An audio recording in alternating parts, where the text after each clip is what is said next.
বৌদ্ধ ধর্মের সাথে বৈদিক ঠিকাদারেরা যা করছিল, বৌদ্ধ ধর্মকে ভারতে ডাউন করে দেওয়ার জন্য, অ্যাডমিনিস্ট্রেশনগুলো নষ্ট করে দেওয়ার জন্য নিজেদেরকে যেভাবে চেঞ্জ করে নিয়ে মানুষকে কাছে টানছে, জৈন ধর্মের সাথেও একই কাজ করছে। এই যে বুদ্ধিজমের এগেনস্টে ফাইট, জৈন ধর্মের এগেনস্টে ফাইট, এটার আরেকটা নাম আছে, এটাকে বলা হয় ভক্তি মুভমেন্ট। হিন্দু সিনথেসিসও বলে, ভক্তি মুভমেন্টও বলে, অ্যাসিমিলেশন মুভমেন্টও বলে, অ্যাবসর্পশন মুভমেন্টও বলে। তো যাই হোক, বলছিলাম জৈনিজমের কথা। জৈনিজমকে কিভাবে দমন করলো সেটা হচ্ছে, জৈন ধর্মের যে তীর্থাঙ্করা আছে, যে ফাউন্ডার, জৈনের ফিলসফির ফাউন্ডার, নাম জানি কি, মহাবীর, তাকেও একটা কোনো দেবতার অবতার বানিয়ে দিয়ে বৈদিক সমাজের বৈদিক ব্রাহ্মণেরা বলল যে, জৈনদের কাছে গিয়ে বলল যে আমরাও হিন্দু, তোমরাও হিন্দু। তারা বলল কেন? কারণ তোমরা যে তীর্থাঙ্করারে পূজা করো, তোমরা যে তাকে মানো, পূজা না মানো, রেসপেক্ট করো, সে তো আসলে একটা হিন্দু গডই, সে তো একজনের অবতার। ছিলাম তীর্থাঙ্করার কথা। এইখানে আরেকটা খেলা জৈন ধর্মের লোকজনের সাথে খেলে দিয়েছে এই বৈদিক ব্রাহ্মণরা। কিভাবে? তোমরা যে তীর্থাঙ্করাগুলাকে মানো, সেই তীর্থাঙ্করা ইনক্লুডিং মহাবীর, ওরা তো সবাই বিষ্ণুরই বিভিন্ন অবতার। আরে বিষ্ণুর তো অবতারের কোনো শেষ নাই। আমি বিষ্ণুর অবতার কিনা এখন গড নোস, আমিও একটা অবতার হইতে পারি, বাট আমি মেয়ে, আমার মনে হয় না তারা আমাকে অবতার বানাবে। আমার মনে হয় তারা আমাকে যদি স্পেশাল মনে করে, তাহলে দেবীর কোনো অবতার, দুর্গা কালীর কোনো অবতার বানাইলেও বানাইতে পারে, আর নো, বাট মনে হয় না বানাবে। তো যাই হোক, এই মহাবীরের নামেও তারা পাবলিসিটি চালাইছে যে এই যে তীর্থাঙ্করা, তো এটাও বিষ্ণু তীর্থাঙ্করা। তাড়াতাড়ি বই লেখ, তাড়াতাড়ি বই লেখ।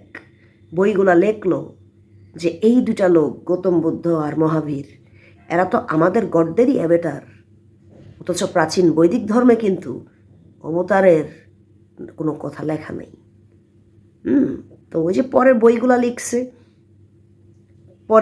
লিখছে, এই কারণেই লেখছে, বহুত কিছু যোগ দিছে ধর্মটার আরও উন্নত করার জন্য, যাতে ঘরে বসে মানুষ পূজা করতে পারে, কেউ যেন হিন্দু আমব্রেলা থেকে বের না হতে হয়, সবাইকেই যেন আমরা হিন্দু বলে চালাই দিতে পারি, সারা দুনিয়ার সব দিনেই যাতে আমরা হিন্দু বলে চালাই দিতে পারি। এর জন্য যত মিথ্যা আছে, সব মিথ্যাগুলা, যত রকম মিথ্যা বলার দরকার বলছে জৈনদেরকে, যত রকমের বই পুস্তক লেখা, নিয়ম আচার বানানো দরকার হিন্দু ধর্মকে আরো বড় করার জন্য, তারা করছে। তো এইভাবে অবতার বানায়া দিয়া জৈনদেরকে তারা কনভিন্স করলো যে, কিরে, আমরা যে মহাবীরকে এত রেসপেক্ট করি, মহাবীর তাহলে বিষ্ণুর অবতার, তাহলে জৈন ধর্মের আর লাভটা কি, পয়েন্টটা কি? বুদ্ধিস্টরাও একই কথা চিন্তা করছে। গৌতম বুদ্ধ যদি অ্যাভেটারই হয়ে থাকে বিষ্ণুর, তাহলে আমরা তাহলে ওকে তো আমরা যেহেতু ভক্তি করতেছি, ওকে আমরা গড হিসাবেই পূজা করি। এবং আমরা যে নতুন যেসব দেবদেবতাগুলোকে দেখতে পাচ্ছি, ওরা যদি সবাই আসলেই গড হয়ে থাকে, ঠিক আছে, আমরা পূজা করি। এখন তো আর যজ্ঞের ব্যাপার নাই, এখন তো আর বলি প্রথা নাই, এখন তো আর আমাকে সাধু সন্ন্যাসী হতে গেলে বউ বাচ্চা ছেড়ে যেতে হবে না। এখন তো আমি বউ বাচ্চা রেখে বয়সকালে আমি সাধু সন্ন্যাসী হতে পারবো। এখন তো আমি চাইলে আমার গডকে আমি আমার ঘরের ভিতরেই নিয়ে এসে পূজা করতে পারতেছি। তাইলে আমার জন্য নয়া হিন্দুইজমটাই ভালো।